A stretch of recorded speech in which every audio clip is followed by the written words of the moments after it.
ถวายญาติมาด้วยหยาดเลือดน้ำตาแลกพื้นภูเพียงต้องเสียงคำให้เห็นมือสาผู้กูจอมเล็ดหานกาขนาดนามว่าผู้วิลสนโอ้พลสวรรค์ค่อยฝันบ่หรือภาพหลอนตาค่อยพะวงกลางเก้อเลือลาบ่เสื้อในสายตาของตนบ้านซ่อง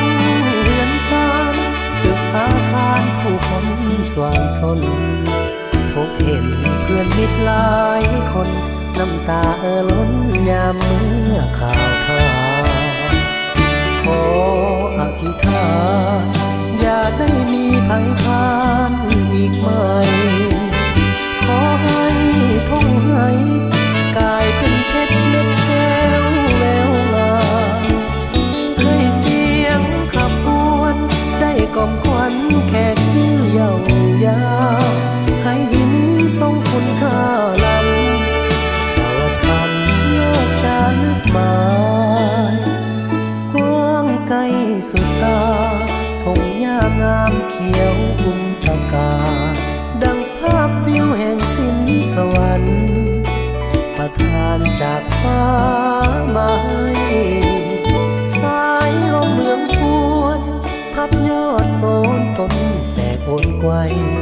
เพชรและแสนเพลินสุขใจลงไหล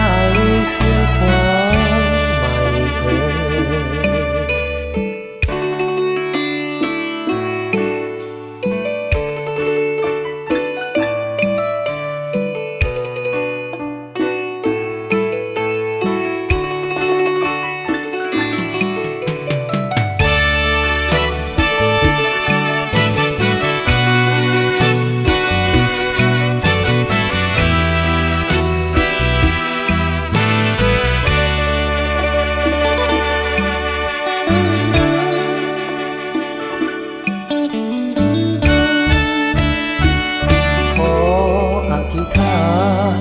อย่าได้มีภัยผ่านอีกไหมขอให้ท่องให้กลายเป็นเพชรเม็ดแก้วแววงามให้เสียงขับพวนได้กล่อมขวัญแขกที่เยาวยาวให้หินทรงคุณค่าล้ำตลอดคำโลกจะลึกหมายกว้างไกลสุดตาทงหญ้างามเขียวอุ้มตะกาดังภาพวิวแห่งสิ้นสวรรค์ประทานจากฟ้ามาให้